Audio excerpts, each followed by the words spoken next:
தொழில்துறை அமைச்சரா ஒரு வருடத்திற்கு மேல பணியில இருக்கீங்க. எவ்வளவு ஃபுல்ஃபில்டா இருக்கு? Absolutely amazing journey. அதுவும் குறிப்பாக முதலமைச்சர் அவர்களுக்கு அவர் மனதுக்கு மிகவும் நெருங்கிய ஒரு ஒரு ஒரு அமைச்சகம் இந்த துறை. இந்த துறை 2.5 ஆண்டுகளில் 3 லட்சம் கோடி செய்திருக்கோம்.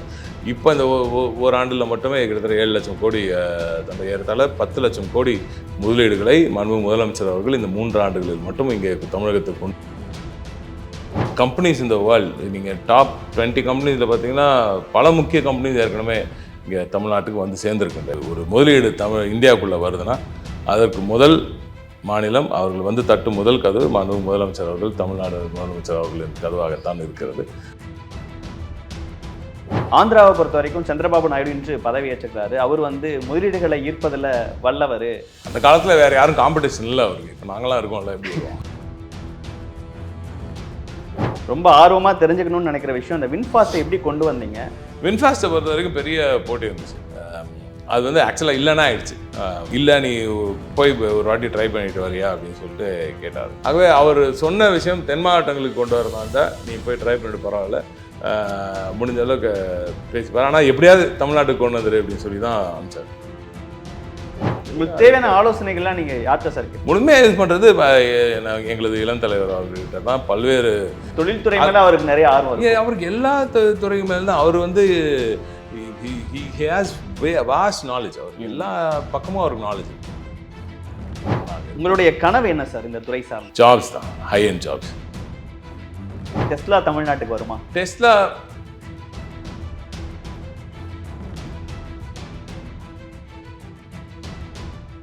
கோவையில் திமுக எம்பி இப்போ மறுபடியும் வெற்றி பெற்று வந்திருக்காரு. கோவை எப்படிலாம் வளரணும்னு நீங்கள் சில தேர்தல் அறிக்கைகள் கொடுத்துருக்கீங்க கோவைக்குன்னு.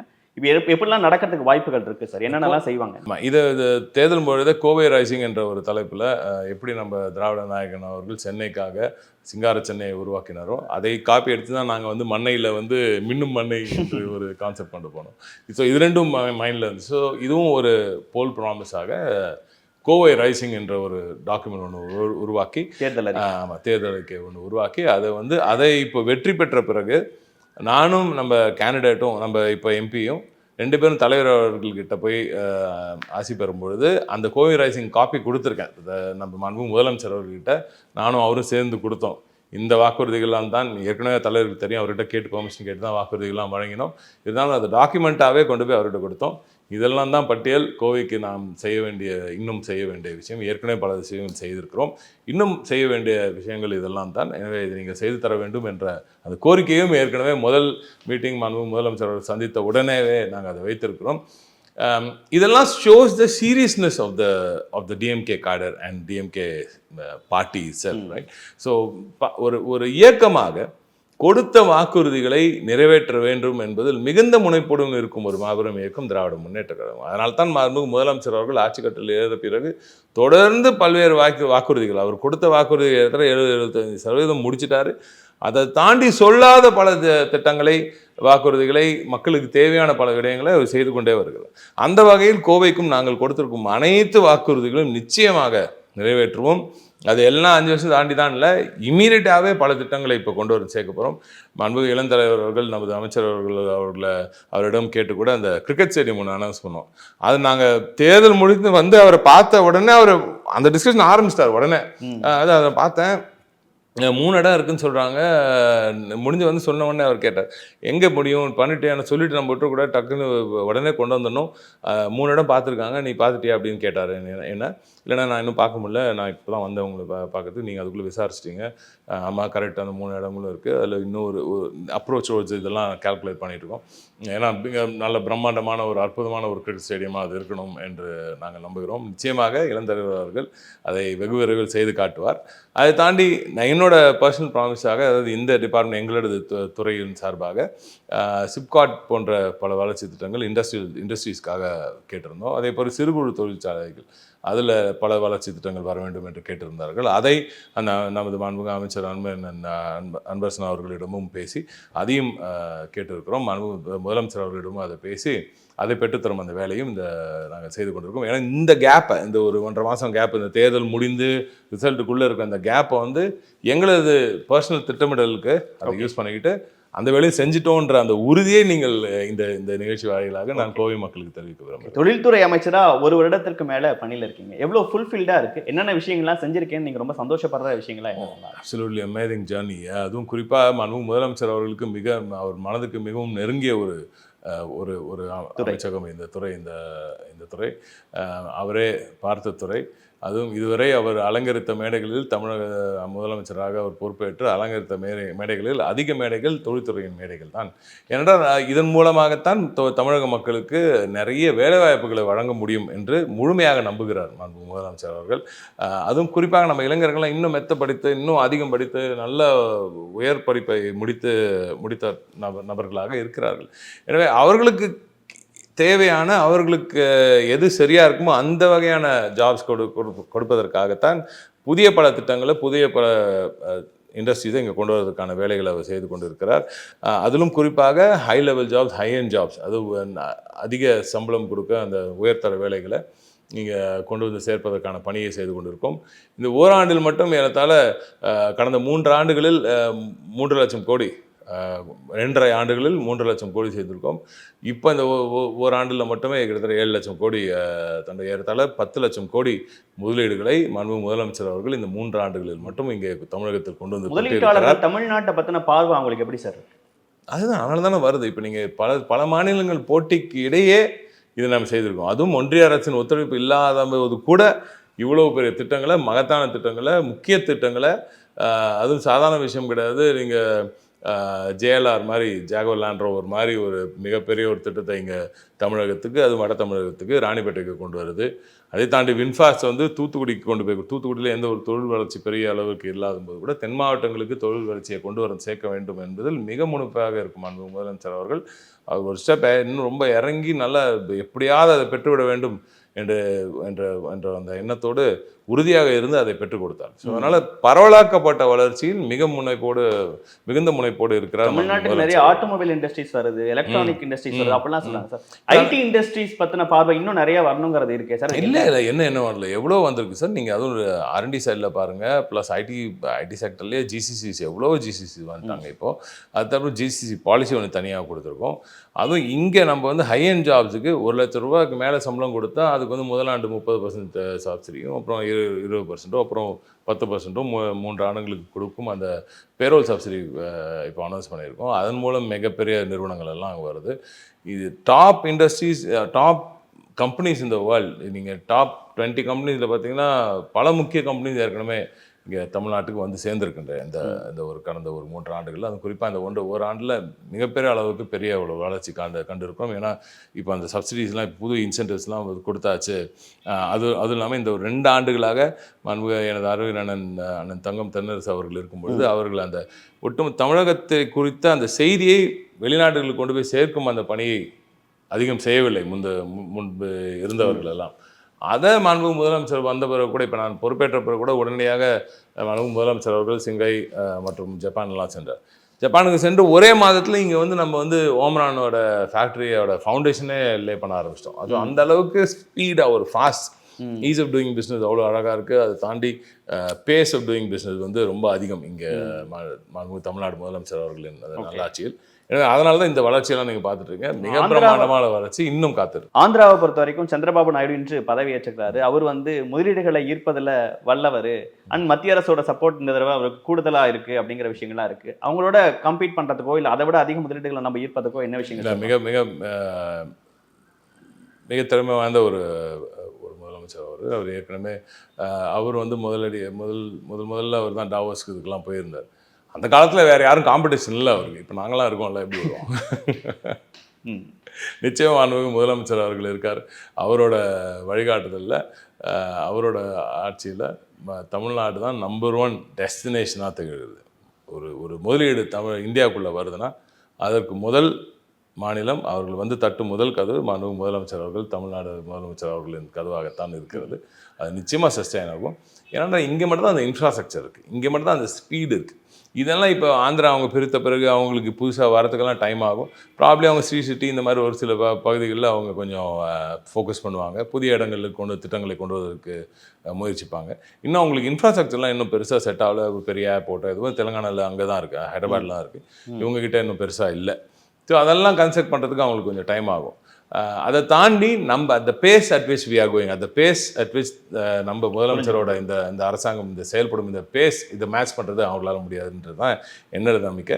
இருந்தாலும் நிச்சயமாக அவங்களையும் ஒரு முக்கிய காம்படிஷனாக கருதி தான் நாங்கள் செயல்படுவோம். ஆனால் இந்தியாவின் வளர்ச்சியில் தான் மாண்புமிகு முதலமைச்சர் அவர்கள் ஒட்டுமொத்த இந்தியாவின் வளர்ச்சியில் அவர் ஃபர்ஸ்ட் ப்ரிஃபரன்ஸ் கொடுப்பார். எப்பவுமே ஒட்டுமொத்தமாக நாடு வளர்ந்தால் தான் தமிழகமும் வளரும் என்பதில் மிகுந்த நம்பிக்கையோடு இருப்பவர் மாண்புமிகு முதலமைச்சர். நிறைய பேருக்கு அதில் ஃபர்ஸ்ட் ப்ரிஃபரன்ஸ் இந்தியா, தமிழ்நாடு தான். ரொம்ப ஆர்வமா தெரிஞ்சுக்கணும்னு நினைக்கிற விஷயம், இந்த வின்ஃபாஸ்ட்டை எப்படி கொண்டு வந்தீங்க அண்ட் டெஸ்லா இங்கே வருமா? வின்ஃபாஸ்ட்டை பொறுத்த வரைக்கும் பெரிய போட்டி இருந்துச்சு. அது வந்து ஆக்சுவலாக இல்லைன்னா ஆயிடுச்சு. வேற மாநிலத்துக்கு போகிறது ஆல்மோஸ்ட் கன்ஃபார்ம் ஆயிடுச்சு. ஓவர் நைட் தலைவர் ஒரு முடிவெடுத்து, இல்லை நீ போய் ஒரு வாட்டி ட்ரை பண்ணிட்டு வரியா அப்படின்னு சொல்லிட்டு கேட்டார். அஃப்கோர்ஸ் நீங்கள் சொன்னீங்கன்னா போயிட்டு வந்துடுவோம்னு சொன்னோம். இம்மீடியட்டாக முடிவெடுத்து ஒரு மாநிலத்தோட இன்னொரு டீம் வந்து அங்கே போய் டிஸ்கஷன்ஸில் இருக்கியா அவங்க வந்து போகிறாங்க. 23 டிசம்பரில் அவங்க அங்கே போகிறாங்க. அவங்க போயிட்டு இறங்கி அங்கே டிஸ்கஷன் நடந்த அடுத்த நாளே நான் போய் இறங்குறேன்.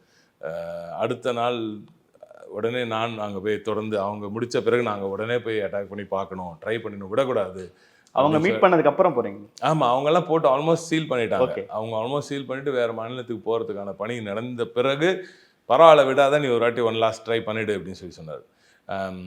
அதுவும் குறிப்பாக முதலமைச்சர் அவர் சொல்லும்போது சொன்னார், தென் மாவட்டங்கள் வர்றது தான் ரொம்ப முக்கியம். சென்னையின் வளர்ச்சி நல்ல அபரிதமான வளர்ச்சி, சென்னை சுற்றியுள்ள வளர்ச்சி ரொம்ப பெரிய வளர்ச்சி. ஒன்று மேற்கு மண்டலத்தில் கோயம்புத்தூர் பக்கத்தில் அங்கே வரணும், இல்லை ஏன்னா போர்ட்டு ஒரு அத்தியாவசியமான தேவை, அதனால் போர்ட்டு வேணும் அப்படின்னு சொல்லிட்டாங்கன்னா தென் கோஸ்டல் சைடு தான் வந்து ஆகணும். ஓகே. ஸோ இப்போ கிழக்கு பகுதியில் நம்ம தென் மாவட்டங்களுக்கு கொடுக்கலாம். சென்னை பக்கத்தில் பெரிய லேண்ட் பார்சல் கிடைக்கிறது ஒரு பெரிய விஷயம். ஆகவே அவர் சொன்ன விஷயம் தென் மாவட்டங்களுக்கு கொண்டு வரதா இருந்தால் நீ போய் ட்ரை பண்ணிட்டு பரவாயில்ல, முடிஞ்ச அளவுக்கு பேசிப்பார், ஆனால் எப்படியாவது தமிழ்நாட்டுக்கு கொண்டு வந்துரு அப்படின்னு சொல்லி தான் அனுப்பிச்சார். அங்கே போயிட்டு அவங்க முடிச்சுட்டு போன நெக்ஸ்ட் டே, அதாவது அவங்க சைன் பண்ணல, அவங்க பேச்சுவார்த்தைலாம் முடிச்சுட்டு போனாங்க. நெக்ஸ்ட் டே நாங்கள் போய் இறங்கணும். நாங்கள் ரொம்ப லீன் டீம், ஒரு 3 பேர் மட்டும் தான் போனோங்க. ஓகே. 3 பேர் போயிட்டு உட்காந்து 3 days அவங்கக்கிட்ட பேசணும். 3 நாட்கள் கண்டினியூஸாக அந்த மீட்டிங்ஸ் இருந்துகிட்டே இருந்துச்சு. கடைசியில் அவங்க சேர்மன் வந்து மீட் பண்ணாங்க. அப்போ நாங்கள் பெரிய பிச்சாக கொடுத்தது வந்து தமிழகத்தில் இருக்கும் டேலண்ட், இங்கே இருக்கிற அந்த படித்த இளைஞர்கள், அதுவும் குறிப்பாக பெண்கள், அதிகம் படித்த நிறைய பெண்கள் வேலைக்கு கிடைப்பாங்க உங்களுக்கு. ஸோ ஒரு ஃபேக்ட்ரி போடும் பொழுது அதில் வெறும் ஆண்கள் மட்டும் இல்லாமல் அவங்களோட ESG கோல்ஸ் எல்லாம் இதில் வந்து நிச்சயமாக நீங்கள் DEI கோல்ஸ் எல்லாம் நீங்கள் வந்து எட்டலாம் நிச்சயமாக. அதுவும் இல்லாமல் என்வாயர்மெண்ட்டுக்கு மிகப்பெரிய ஒரு இம்பார்ட்டன்ஸ் கொடுக்குற ஒரு மாநிலம் தமிழகம். இங்கே சுற்றுச்சூழலுக்கு எந்த ஒரு பாதிப்பும் இல்லாமல், அதுவும் இல்லாமல் ரினியூவல் எனர்ஜி நிறைய 50% ரினியூவல் எனர்ஜி வச்சுருக்கோம் நாங்கள் அப்படின்றதெல்லாம் அவங்களுக்கு சொன்ன பிறகு, இங்கே இருக்கும் படித்த இளைஞர்கள் எவ்வளோ இருக்காங்க, அந்த பகுதியில் அதுவும் குறிப்பாக எவ்வளோ சிறப்பான ஒரு போர்ட் ஃபெசிலிட்டிஸ் தமிழ்நாட்டில் எங்கெல்லாம் இருக்குன்றதெல்லாம் சொன்ன பிறகு அவரே சேர்மனே வரேன்னார். சேர்மன் மீட்டிங்கில் ஏதால ஒரு 2 மணி நேரம் போன அந்த மீட்டிங்கில் ஃபைனலாக வி காட் தட் டன். அந்த நியூஸ் தலைவர்கிட்ட சொல்லும்போது மிகப்பெரிய ஒரு மகிழ்ச்சி அவருக்கு. ஏன்னா நாங்கள் யாருமே எதிர்பார்க்கல. வேற ஒரு ஸ்டேட்டோட சீலான ஒரு பரவாயில்ல, நீ முடிச்சாலும் பரவாயில்ல, நீ போய் ஒரு ட்ரை பண்ணி பார்த்துருன்னு சொன்ன அந்த ஒரு ஊக்கம் கொடுத்தது மாண்புமிகு முதலமைச்சர் அவர்கள் தான்.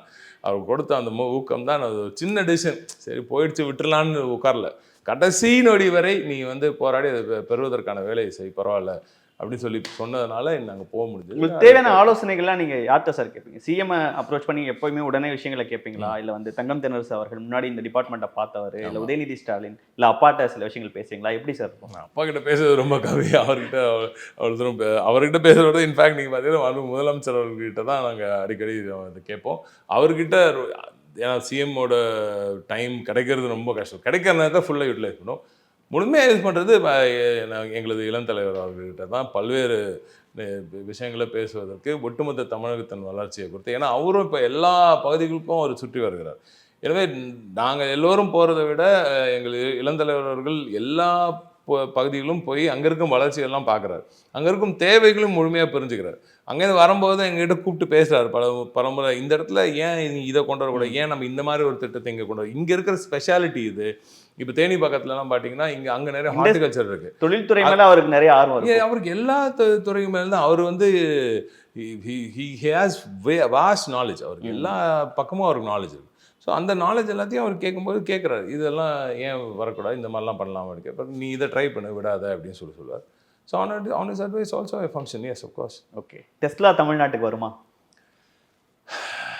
டெஸ்லா மட்டுமல்லாமல் எந்த ஒரு தொழில் நிறுவனமாக இருந்தாலும் அவர்களது டிசிஷன் மேக்கிங் வந்து கிளாரிட்டியோடு இருந்துச்சுன்னா, இந்தியாவில் அவங்க வந்து செயல்படணும்னு நினைத்தார்களா, நிச்சயமாக அது தமிழ்நாடு தான் நம்பர் 1 டெஸ்டினேஷனாக இருக்கும். ஏன்னா அந்த அளவுக்கு ஒரு வளர்ந்த மாநிலமாக, அந்த அளவுக்கு இன்ஃப்ராஸ்ட்ரக்சரல் க்ரோத்தோட, அந்த அளவுக்கு சோஷியல் இன்ஃப்ராஸ்ட்ரக்சரோட இருக்கிற ஒரே மாநிலம் தமிழ்நாடு மட்டும்தான். அதுவும் குறிப்பாக நமது திராவிட மாடல் ஆட்சியில், திராவிட நாயகன் அவர்களின் ஆட்சியில் எல்லா இன்ஃப்ராஸ்ட்ரக்சர் க்ரோத்தும் ஃபுல் பேஸில் நடந்துகிட்ருக்கு. இந்த சூழ்நிலையில் வர நிறுவனங்களோட அந்த ஈஸ் ஆஃப் டூயிங் பிஸ்னஸ், இன்றைக்கி ஈஸ் ஆஃப் தொழிலை கொண்டு வந்து இங்கே வந்து முதலீடுகளை கொண்டு வந்து சேர்ப்பதிலும் அது வளர்ச்சி காண்பதிலும் தமிழ்நாடு தான் நம்பர் 1 இருக்குது. எனவே யாராக இருந்தாலும் அவர்கள் முடிவெடுக்கும் பொழுது இதை எல்லாத்தையும் சிந்தித்து முடிவெடுப்பவர்களாக இருந்தால் நிச்சயமாக தமிழ்நாடு தான் அதிலும் நம்பர் 1 ஆகுது. உங்களுடைய கனவு என்ன சார் இந்த துறை சார்ந்து? ஜாப்ஸ் தான், ஹை அண்ட் ஜாப்ஸ். மாண்பு முதலமைச்சர் அவர்களோட 10 லட்சம் ஜாப்ஸ் ஒரு வருஷமும் கிரியேட் பண்ணணும்னு சொல்லி அவர் நினச்சார். 31 லட்சம் ஜாப்ஸ் வந்து கிரியேட் பண்ணிடுவார், வேலை வாய்ப்புகளை உருவாக்கிட்டார். ஏற்கனவே 3 ஆண்டுகளில் 30 லட்சம் சொன்னார், 31 லட்சத்தை ஏற்கனவே அதற்கான வேலைகளை செய்து விட்டார். இதை தாண்டி அவரோட டார்கெட் அந்த 50 லட்சம் வேலைவாய்ப்புகளை தாண்டி அதிக வேலைவாய்ப்புகளை உருவாக்குவது தான் எங்களது நோக்கம். மாண்பு முதலமைச்சர் அவர்களின் நோக்கம் எதுவோ அதே தான் எங்களது நோக்கமும். அந்த வரக்கூடிய அந்த வேலைவாய்ப்புகள் ஒன்று படித்த இளைஞர்களுக்கு அவர்களுக்கு தேவையான, அவர்களுக்கு ஏதுவான, அவர்களுக்கு பிடித்த வேலைவாய்ப்புகளை உருவாக்குவது, வெளிநாடுகளுக்கு சென்று அவர்களுக்கு பார்க்கும் அந்த வேலைகளை தமிழ்நாட்டிலேயே உருவாக்குவது தான் எங்களுக்கு முதல் வேலை.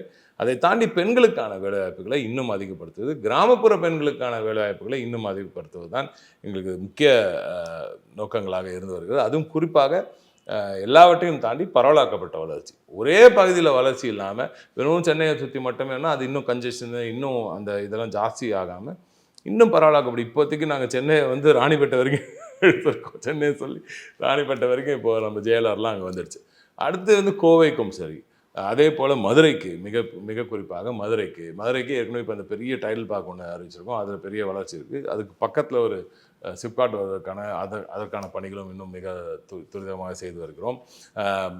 நம்ம டெல்டா பகுதிக்கு, டெல்டாக்காரன் என்று சொல்லும் நமது மாண்புமிகு முதலமைச்சர் அவர்களின் இந்த ஆட்சியில் டெல்டாவிற்கு ஏற்கனவே முதல்ல ஒரு சிப்காட்டை அறிவிச்சாச்சு, தஞ்சாவூருக்கு ஒரு சிப்காட்டை அறிவிச்சாச்சு. அடுத்து திருவாரூர் போன்ற பகுதிகளிலும் அந்த வளர்ச்சி கொண்டு வர வேண்டும், நாகைக்கு அந்த வளர்ச்சியை கொண்டு வர வேண்டும். மிகவும் பின்தங்கிய பகுதி. இந்த விஷயங்கள்லாம் நம்ம இந்த ஆட்சி முடியறதுக்குள்ள செயல்பாடு வந்துடும் 100%. We just half way through. இதான 3 ஆண்டுகள் முடிஞ்சிருக்கு, இன்னும் 2 ஆண்டுகள், அதையும் தாண்டி பல ஆண்டுகள் மாண்பு முதலமைச்சர் அவர்களின் ஆட்சி தொடரும். இந்த ஆட்சியிலேயே நிச்சயமாக நாங்கள் சிந்திக்கும் அந்த டெல்டாவின் வளர்ச்சி, கோவை போன்ற மேற்கு மாநிலங்களின் மேற்கு மண்டலத்தின் வளர்ச்சி, அதே போல் தென் மண்டலத்தின் வளர்ச்சி, இந்த மேற்கு மண்டலம், டெல்டா, தென் மண்டலம் வளர்ச்சி, இதெல்லாம் மிக குறிப்பாக மாண்பு முதலமைச்சர் அவர்களுக்கு அவர்கள் நெஞ்சுக்கு மிகவும் நெருங்கிய ஒரு வளர்ச்சி திட்டங்கள்.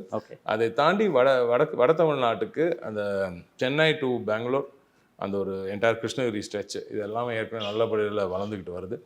அது இன்னும் ஏதுவான சூழல்களை அங்கே உருவாக்க, சோஷியல் இன்ஃப்ராஸ்ட்ரக்சரை உருவாக்குவதற்கான பணிகளும் நிச்சயமாக இந்த அரசாங்கம் செய்யும். உங்கள் துறை சார்ந்த பல்வேறு விஷயங்களுக்கு பதிலளிச்சிருக்கீங்க. அண்ட் தேர்தல் பொறுப்பாளராக நீங்கள் செயல்பட்ட விதம் குறித்தும் பல்வேறு விஷயங்களா சொல்லியிருக்கீங்க. இன்னும் எத்தனை பேருக்கு மட்டன் பிரியாணி ஆர்டர் பண்ண வேண்டியது? அது நம்ம ஐடிவிங் பசங்களை தான் கேட்கணும். ஓகே சார், மிக்க நன்றி. இவ்வளோ நேரம் நேரத்துக்கும் கருத்துக்கும் மிக்க நன்றி. தேங்க்யூ, நன்றி.